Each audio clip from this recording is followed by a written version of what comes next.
खबर हरियाणा में मैं रिया आप सभी का स्वागत करती हूं। चलिए रुक करते हैं खबरों की तरफ। होटल में व्यापारी से लूट के बाद उसकी हत्या कर दी गई। इस विरोध में बाजार के लोगों ने थाने का घेराव किया और 100 को थाने में रखकर पुलिस के खिलाफ जमकर नारेबाजी की। शहर के लोगों ने मृतक व्यापारी के परिवार को प्रशासन से उचित मुआवजे की मांग भी की और सरकारी नौकरी देने की भी मांग की। इस मौके पर बीजेपी नेता और पूर्व सिंचाई मंत्री हर्ष कुमार ने मृतक के परिजनों को सरकार से 5 लाख रुपए दिलवाने का आश्वासन भी दिया। तब थाने से लोग हटे और उसी बीच होडल क्षेत्र के विधायक उदय भान भी वहां पहुंचे। जिले में पुलिस की निष्क्रिय कार्यशैली के चलते शहर में बाइक सवार बदमाशों का आतंक बढ़ता ही जा रहा है। बुधवार को बाइक सवार अज्ञात बदमाश परचून की दुकान से बैंक में नकदी जमा कराने जा रहे एक व्यापारी को गोली मारकर उससे 8,15,000 रुपए की नकदी लूटकर हथियार लहराते हुए फरार हो गए। इस मौके पर होडल क्षेत्र के विधायक उदय भान ने भी शहर के लोगों को भरोसा दिलाया कि आरोपियों को जल्द से जल्द पकड़ने के लिए पुलिस की टीम गठित कराई जाएगी। अच्छा। मुझे ध्यान नहीं है, उसके मुंह पे घूसा मार रहा था एक लड़का। अच्छा। पंचदावत नहीं किया था उस लड़के ने, उन्होंने थैला छीना, उसने थैला नहीं दिया उसको, उन्होंने यहाँ से वो निकाले यहाँ मार दिया। बाजार में गोली चल गई है, कैश लूट के ले गए हैं, सारा बाजार बंद हो रहा है, अब थाने जा रहे हैं सारे। मतलब कितने की लूट हुई है, कितनी गोली लगी है और कैसी हालत है उसकी? 8,15,000 रुपए की लूट हुई है। अच्छा, मैं देख रहा हूँ, बताऊंगा। गोली लगी, वो बता जा रहे हो मौत गोली बंदा एक्सपायर हो गया। अच्छा। और वो कोई मुनीम था किसी का। अच्छा। तो अभी तक तो ये बात आई कि 2 आदमियों ने मोटरसाइकिल पे उन्हें गोली लगी। अब बताएंगे, अभी स्टार्टिंग है। नहीं मतलब कितने पैसे थे जी? ये अभी तक पता नहीं लगा, पता कर रहे हैं। जिसके मुनीम था वो बताएगा कितने पैसे थे। 1984 में हुए सिखों के कत्लेआम के बाद रेवाड़ी जिले का गांव चिल्हड़ उस वक्त सुर्खियों में आ गया जब एक किसान द्वारा गांव में खंडहर हवेली के पास खुदाई के वक्त 77 ऐतिहासिक चांदी के सिक्के मिले। किसान इन सिक्कों को बजाय पुलिस को देने के अपने घर ले गए, मगर खुदाई कर रहे जेसीबी मशीन के चालक ने जैसे ही इसकी सूचना पुलिस को दी तो किसान ने ये सिक्के पुलिस को सुपुर्द कर दिए। अब खुदाई के स्थान पर देखने वालों का भारी जमावड़ा लगा हुआ है। यही नहीं, खुदाई के बाद खेत से जो मिट्टी निकाली गई है उसमें भी ग्रामीणों को सिक्के मिलने की बात सामने आ रही है। पुलिस मामले की जांच में जुट गई है। हम आपको बता दें कि यह गांव 1984 के दंगों के बाद से ही सुर्खियों में रहा है। इस गांव के 2 दर्जन से अधिक लोगों का कत्लेआम कर दिया गया था। उसी के बाद से ये हवेली वीरान पड़ी हुई थी। कुछ दिनों पूर्व ही यह गांव सुर्खियों में आया तो कई सिख संगठनों ने इस गांव का दौरा किया तथा एक गुरुद्वारे का झंडा भी यहाँ लगाया गया। परिचय जानना चाहिए। अशोक कौशिक, हस्बैंड सरपंच चिल्हड़। सरपंच साहब, आपके पास गांव है, वहाँ बताते हैं कि कुछ जो पुरानी जो है धातु की कुछ चीजें निकली, क्या पूरा मामला? ऐसा है, जहाँ तक मेरी नोटिस में आया है, यद्यपि मैं देख नहीं पाया वहाँ पे। इससे पहले यहाँ राव लेखराम जी हैं जो नाथुपुर के रहने वाले हैं, उन्होंने वो ज़मीन परचेज की हुई है। उन्होंने वहाँ से मलबा हटाया है और हटा के जो रास्ता शारेआम खेतों के अंदर उसके अंदर डाला हुआ है। तो ऐसा बताया जाता है कि वहाँ कुछ सिक्के मिले, बताए लोगों ने बताया है ऐसा। तो जब उनसे मेरी बात हुई तो उन्होंने यही बताया कि जी हमारे पास 77-80 के आसपास सिक्के हमें मिले, बाकी जो सिक्के हैं वो वहाँ पे जो बच्चे खनन करने वाले हैं या दूसरे व्यक्ति जो यहाँ के थे, 1-1, 2-2 सिक्के वो उठा लेंगे। इस प्रकार की बातें उन्होंने बताई है। बाकी खजाना वगैरह का ऐसा कोई सोर्स हमारे सामने नहीं आ रहा। क्या 80 जो सिक्के उसके पास थे वो पुलिस में दे दिए गए या? वो कहने लगा हम कंप्लेन कर चुके हैं, हम पुलिस के अंदर सूचित कर चुके हैं और पुलिस के नोटिस में है सारा मामला, ऐसा उन्होंने बताया मुझे। उनके लड़का वीर सिंह नाम का एक उनका लड़का है, उन्होंने हमें बताया, फोन पे उनसे बात हुई। खेत में प्लेन करवा रहा हूँ, मड़बो उठवा रहा हूँ, मड़बो पड़ा, उसमें दिन सिपट के खेली में ढल के चले गए रास्ते में, वो वहाँ मिले रास्ते में। ये कहाँ चले गए थे? रास्ता है, उस रास्ते में गिरवाया था मड़बा जी, उस मड़बे में मिले। कब मिले थे? जब ट्रैक्टर फंस गया उसको धक्का लगाया जब ही मिले थे हमको। तो परसों मिले थे आपको ये सिक्के? ये परसों शाम को मिले हैं। परसों शाम को? हाँ। और पुलिस में आपने कब जमा कराए? पुलिस में आज जमा कराए हैं। कितने बजे? मैं यहाँ आ गया था 11 बजे। मैं कल अपने घर गया, मेरी आज की तारीख थी जी, तो तारीख के हमारे घर गया, फिर वहाँ से तारीख वकील को बता के यहाँ आया। तो आपने उसी टाइम जो परसों में शाम को मिल गए तो दूसरी टाइम पुलिस को सूचना क्यों नहीं दी? अंदर ऐसा दिखा, इतनी कोई सवारी नहीं थी ना, मुझे पता था पुलिस को सूचना देनी पड़ेगी। मैं समझो मारो खेत मारो हुआ है। कितनी मात्रा में मिले हैं और कैसे बरामद हुए? ये आज सुबह मेरे को सूचना मिली कि चेड़ गांव के पास एक हौज जो पहले सरदारों की ढाणी बसात होती थी, उसमें कोई किसान ने अपने खेत में मिट्टी जैसे उठाते समय जो कुछ सिक्के मिले हैं, तो मैंने मौके पे वहां जाकर देखा है तो मिट्टी उठाई हुई थी। जो उसके साथ में लगता खेत है, एक लेखराम सनो चंदन सिंह जाति हईर गाँव नाथोपुर जिला गुड़गांव का रहने वाला किसान है। उसने अपनी 28 एकड़ जमीन ली हुई है, जिसमें कुछ हिस्से में वो अपनी मिट्टी उठा रहा था जेसीबी से। उसमें से एक छोटी देगची नुमा जैसे पित्तल की या तांबे की जैसी भी है, उसमें कुछ पैसे करेंसी मिले, जो आज वह किसान मेरे पास थाने में आकर अपने वो देगची हुआ इसमें ये करेंसी नोट जो सिक्के हैं भारतीय करेंसी, इसमें ये काउंटिंग करने पर 77 सिक्के बरामद हुए हैं, जिनको ये लावारिस में मेरे को पास पेश किए हैं, जिनको मैंने सब लेखराम ने आपको सूचना दी है या जो खुदाई करने वाला मशीन वाले ने कोई आपको सूचना दी? सूचना किसी अन्य थर्ड पर्सन ने, गांव के किसी आदमी ने सूचना दी, ना तो आपने सिक्के कहाँ से बरामद किए? मेरे पास तो थाने में आके लेखराम ने पेश किए। तो ये माना जाए कि लेखराम पे जब प्रेशर पड़ा तो लेखराम ने यहाँ सिक्के दिए? मैं इस बारे में नहीं बता सकता जी। तो क्या कोई जांच नहीं होनी चाहिए थी लेखराम के? आप मैं बोल रहा हूँ मेरी जांच में। क्या लेखराम के की जो कार्य प्रणाली है उसको लेकर जांच है? हाँ, जांच की जा रही है। जो मेरे सामने जो बात आई है अभी, उसमें यही बात स्पष्ट आई है कि भाई लेखराम ने इस बात का इल्म ना होते हुए ये कल वो बात नहीं आई। क्या लेखराम को मौके पर ही पुलिस को नहीं बुलाना चाहिए था? हाँ, बुलाना चाहिए था जी। तो क्या लेखराम के खिलाफ कोई मामला दर्ज करेगी पुलिस? अभी तक तो जो पेश करता है तो उसके बारे में फिर आगे कोई बात आएगी। नहीं, ग्रामीणों का कहना है कि भारी मात्रा में जो मिला था, ठीक है, तो क्या लेखराम जी ने वहां अगर पुलिस को बुलाते तो पुलिस मौके पर से जो सिक्के थे वो बरामद कर लेती, लेकिन लेखराम जी ने दूसरे दिन यहाँ पुलिस में आकर सिक्के जमा कराए हैं, तो कहीं ना कहीं माना नहीं जाए कि लेखराम जी की नीयत में कहीं खोट था?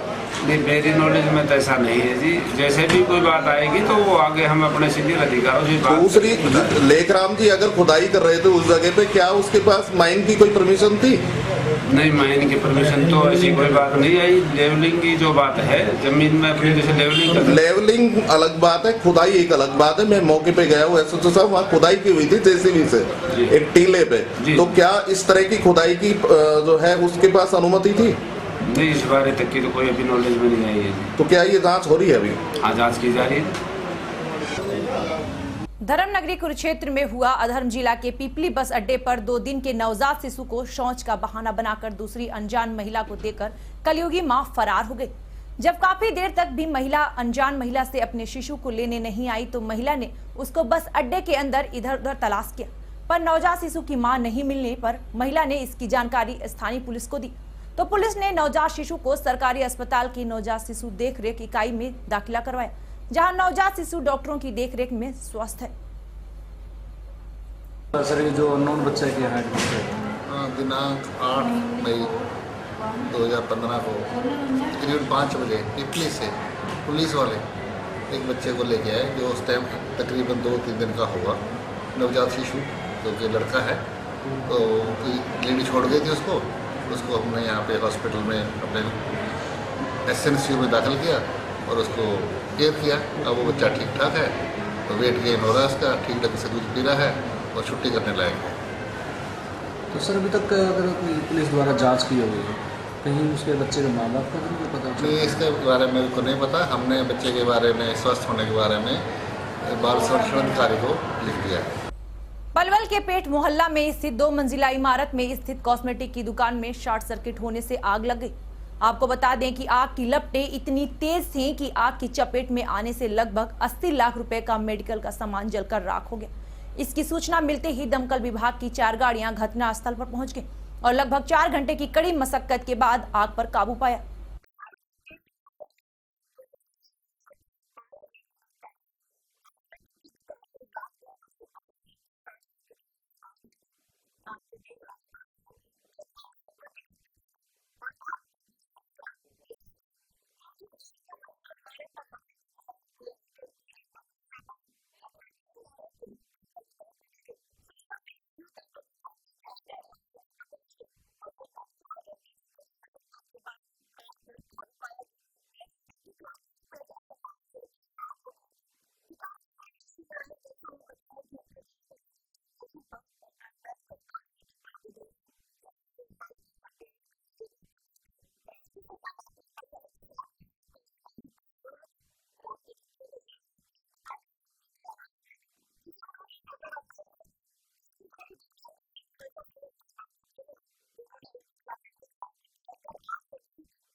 को करीब 2-2:30 बजे के करीब ऊपर जो इनका गोदाम है, फर्म है, उसमें आग की लपटें लग रही थी। तो जैसे ही पता चला सारे मोहल्ले वाले वहाँ पहुँचे तो ऊँची ऊँची लपटें आग की ऊपर जा रही थी और बहुत भयंकर धुआं उठ रहा था।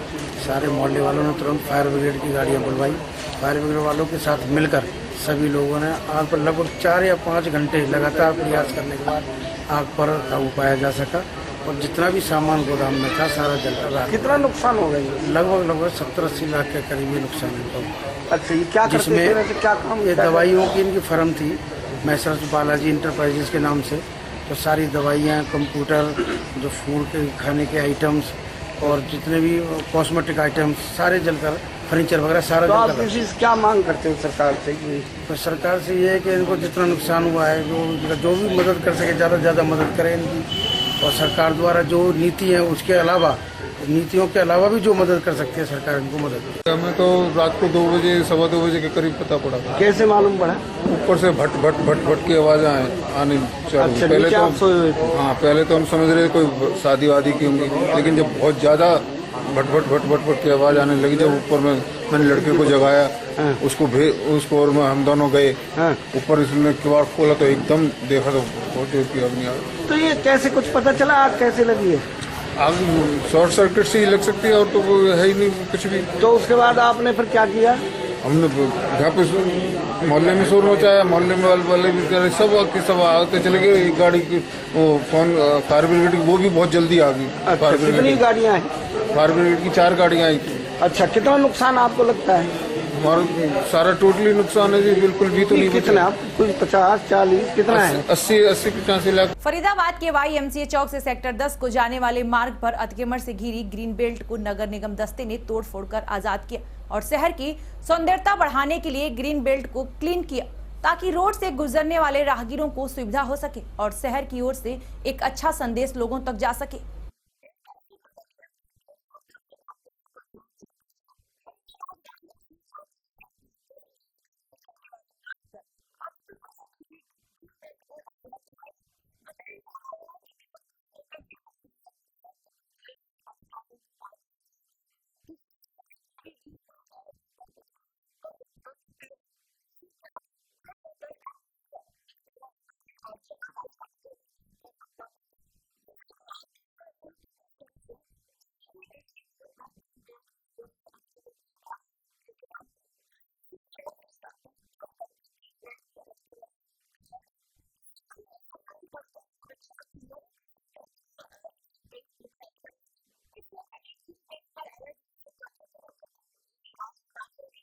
वैसे पब्लिक की सुविधा के लिए है कि ये जो है ये लोग रोड को घेर के रखे।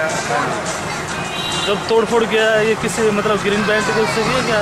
हाँ, यहाँ पे ग्रीन बेल्ट करने रोड पर और ग्रीन बेल्ट को ध्यान में रखते हैं। इनके मतलब पहले सूचित किया गया था लोगों को। हाँ। खबर हरियाणा में फिलहाल वक्त हो चला है एक छोटे से ब्रेक का। ब्रेक के बाद भी खबरों का सिलसिला यूं ही जारी रहेगा।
ब्रेक के बाद आपका स्वागत है। चलिए रुक करते हैं अगली खबरों की तरफ। रोज रोज धरना प्रदर्शन के बाद अब तो अनिश्चितकालीन भूख हड़ताल का ही सहारा लेना पड़ा। जी हां, हम बात कर रहे हैं मुंजाल ऑटो कंपनी द्वारा बाहर निकाले गए उन 76 श्रमिकों का जो रोजाना जिला सचिवालय व श्रम विभाग के बाहर धरना प्रदर्शन करते थे। आपको बता दें कि उन्हें बार बार आश्वासन भी मिलता रहा, लेकिन इनकी फरियाद कहीं भी नहीं सुनी गई। आखिर थक हार कर भूख हड़ताल का ही सहारा लेना पड़ा। कि शायद अब तो कुंभकर्णी नींद में सोया प्रशासन जाग ही जाए और उनकी समस्या का समाधान हो ही जाए। मुंजाल ऑटो कंपनी के श्रमिकों द्वारा अपनी मांग उठाने पर 76 कर्मचारियों को बाहर का रास्ता दिखा दिया। अब ये कर्मचारी श्रम विभाग से लेकर जिला उपायुक्त तक अपनी गुहार लगा चुके हैं, लेकिन इनका कोई समाधान नहीं हुआ। अब इन्होंने भूख हड़ताल का सहारा लिया है। सभी कर्मचारी जिला सचिवालय के सामने जाकर भूख हड़ताल पर बैठ गए और अपना रोष प्रकट कर रहे हैं। हम भूख हड़ताल में कल से बैठे हैं। श्रम विभाग और प्रशासन की तरफ से हमें कोई सहायता नहीं मिली, ना कोई डिमांड पूरी हुई है। क्या डिमांड थी आपकी? डिमांड हमारी थी जो बंदे निकाले गए उनको रोजगार वापस लो। कहाँ से निकाले थे, कब निकाले थे? पूरा मुंजाल ऑटो ने जनवरी में बंदे निकाले थे। कितने बंदे? मुंजाल ऑटो ने 76 बंदे निकाले थे, जिसके विरोध में हमने यहाँ धरना दिया। मैंने प्रशासन और जिला श्रम विभाग से काफी 4 महीने से मेहनत करते आ रहे, लेकिन उन्होंने आता है कि डिमांड जवाब नहीं दिया। कह रहे आज होगा कल होगा, कल पे करती से दुखी अगर हमने भूख हड़ताल की ठानी है। ऐसा जी, मुंजाल ऑटो के श्रमिक हैं, 76 श्रमिक कंपनी ने बाहर निकाल दिए। इनको मांग पत्र चला हुआ था जो कानून के विरुद्ध है, और आज 4 महीने के करीब हो गए। ये बेचारे कभी प्रशासन से, एएलसी से, कभी डीसी से, कभी एलसी से, सबसे मिली है, लेकिन इनकी कोई सुनाई नहीं है। क्या कहा प्रशासन ने? प्रशासन खाली आश्वासन देता रहा है और कुछ नहीं कर रहा है। क्यों लगता है कि क्यों आश्वासन झूठे दे रहा है? कि इसके पीछे क्या कारण मानता है? कभी जब भी मीटिंग लेते हैं तो डीसी साहब ने भी कहा कि मेरी उसमें होगी मीटिंग, लेकिन डीसी साहब फिर आते नहीं है। ऐसे ही एसडीएम साहब ने भी बोला, एसडीएम साहब भी ऐसा ही है। एएलसी साहब ने कार्रवाई पूरी तरह कर नहीं रहे। रेवाड़ी जिले के गांव बीकानेर के बीपीएल परिवारों ने सचिवालय पहुंचकर एडीसी को शिकायत दी। ग्रामीणों का कहना है कि सरकार द्वारा बीपीएल परिवारों को मिलने वाले प्लॉट केवल 166 परिवारों को ही मिले हैं, जबकि बाकी लोगों ने अवैध व गलत तरीके से बीपीएल कार्ड बनवाए हुए हैं। वहीं कई ऐसे लोगों का भी बीपीएल कार्ड बना हुआ है जो लंबे समय से सरकारी नौकरी में है। और साथ ही आपको बता दें कि कई ऐसे परिवार भी हैं जिनको 18 वर्ष पहले भी प्लॉट मिले हुए हैं। कई तो ऐसे भी हैं जिन्होंने इन पे कब्जा भी नहीं लिया है। अब पुराने वाले लोग भी प्लॉट लेने को तैयार हैं, जबकि गांव में इतनी जमीन नहीं है कि सभी को बीपीएल प्लॉट मिल सके। उन्होंने एडीसी को ज्ञापन देकर मांग की है कि 18 वर्ष पूर्व दिए गए प्लॉटों को रद्द किया जाए तथा दोबारा सर्वे करवाकर जायज लोगों को प्लॉट दिया जाए। है कि हमारे गांव में सब प्लाट नहीं कटे और आस पड़ोस के सभी गांवों में प्लाट कटे हुए हैं और हमारे गांव में नहीं कटे हैं। कितने परिवार हैं ऐसे जो हमारे ये सभी सदस्य हैं जो इन सभी को दिक्कत है। इनके पास जगह की इतनी ज्यादा कमी है और जबकि हमारे प्लाट मंजूर हुए और हमारी कोई सुनवाई नहीं कर रहा। और इससे पहले हमने कई बार एप्लीकेशन भी दे दी है और हम कई बार आए भी हैं, पर हमारी कोई सुनवाई नहीं हुई। क्या प्लॉट काट मिले नहीं है। हमारे गांव में जगह की कमी थी, पर जितनी जगह है उनमें से कई परिवार ऐसे हैं कि जो सर्विसमैन है, गाड़ी है उनके पास, कोठी है, तो उनमें से सर्वे करके उन्हें तो निकाल दिया जाए और जो हमारे गरीब भाई हैं जिनके पास जगह की कमी है और उनको प्लाट दिए जाएं। पुलिस प्रशासन की निष्क्रिय कार्यप्रणाली के चलते रेवाड़ी जिले में आपराधिक घटनाएं थमने का नाम नहीं ले रही हैं। वहीं पुलिस द्वारा इस दिशा में कोई ठोस कार्रवाई न किए जाने से अपराधियों के हौसले भी बुलंद होते नजर आने लगे। आपको बता दें कि इसी के चलते रात आधा दर्जन बदमाशों ने ड्यूटी करके घर लौट रहे रेलवे के एक ड्राइवर के साथ न केवल जमकर मारपीट की, बल्कि उससे 2000 रुपए नकदी लूटकर मौके से फरार हो गए। हुआ यूं कि रेलवे ड्राइवर नरेंद्र कुमार बीती रात 2 बजे हिसार रेवाड़ी पैसेंजर ट्रेन लेकर रेवाड़ी पहुंचा था। करीब 3 बजे जब वह ड्यूटी ऑफ करके अपने क्वार्टर पर लौट रहा था तो रास्ते में पहले से तैयार खड़े 6 या 7 बदमाशों ने उसे रोक लिया और उन्होंने उसके साथ जमकर मारपीट की तथा 2000 रुपए नकदी व अन्य सामान लूटकर मौके से फरार हो गए। इस मामले में हैरान करने वाली बात यह रही कि घटना के तुरंत बाद ड्राइवर द्वारा विभाग व पुलिस को सूचित करने के बावजूद शहर थाना पुलिस व रेलवे पुलिस सुबह तक यह कहकर पल्ला झाड़ती रही कि यह मामला उनके क्षेत्र में नहीं है। आखिरकार सुबह रेलवे कर्मचारियों के भारी दबाव के चलते रेलवे पुलिस ने 4 अज्ञात बदमाशों के खिलाफ केस दर्ज किया। अब पुलिस दावा कर रही है कि आरोपियों को जल्द ही गिरफ्तार कर लिया जाएगा। मैं रात को 2 बजे गाड़ी लेके आया था हिसार से, पैसेंजर गाड़ी। 2:30 बजे मैंने अपनी ड्यूटी ऑफ करी और उसके बाद मैं अपने क्वार्टर पे जा रहा था। 3 बजे के आसपास 6 से 7 लड़के थे। अचानक मेरे पर धावा बोला और पहले मारपीट करी, उसके बाद मेरा बैग और पर्स लेके वो चले गए। किस चीज़ से मारपीट किया? पहले तो हाथों से मारपीट करी, फिर ये पत्थर रखा हुआ, इस पत्थर से मारपीट करी। आपने तुरंत पुलिस को इत्तला दी? मैंने तुरंत अपने विभाग को इन्फॉर्मेशन दी थी। आप बतौर ड्राइवर हाँ, लोकल लॉबी में सूचना दी थी मैंने। कितने रुपए लेके गए आपके पास? 2000 के लगभग थे। और जो बैग में थे वो क्या था? बैग में रेलवे की डायरी थी और कुछ बुक्स थी, कपड़े लत्ते थे। अपने ड्राइवर साहब आए थे यार्ड की तरफ से, उधर से रेलवे अपने क्वार्टर में आराम करने के लिए जा रहे थे। तो जाते टाइम 3-4 लड़के आए, उन्होंने इनके मारपिटाई भी की और इनके बैग से पैसे छीन लिए और इनकी डायरी और वो जो हमारे पास ही होगा है हमने मुकदमा दर्ज कर दिया।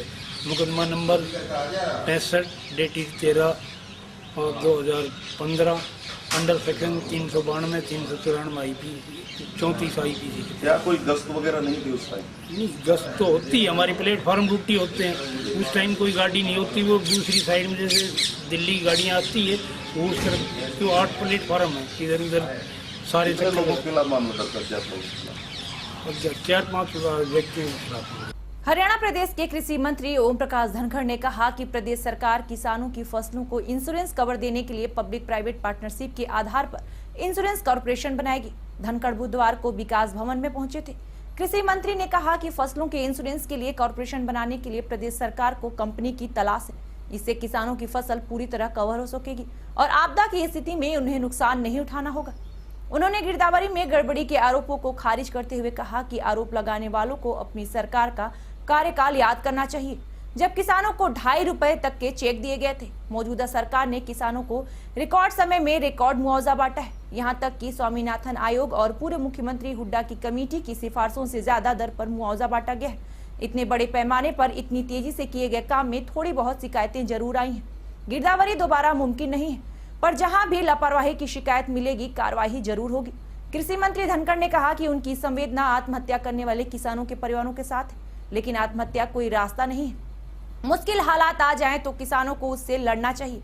इससे पहले उन्होंने जिला रेड क्रॉस सोसाइटी के कार्यक्रम में अपड़ संस्था से जुड़े मानसिक रूप से अशक्त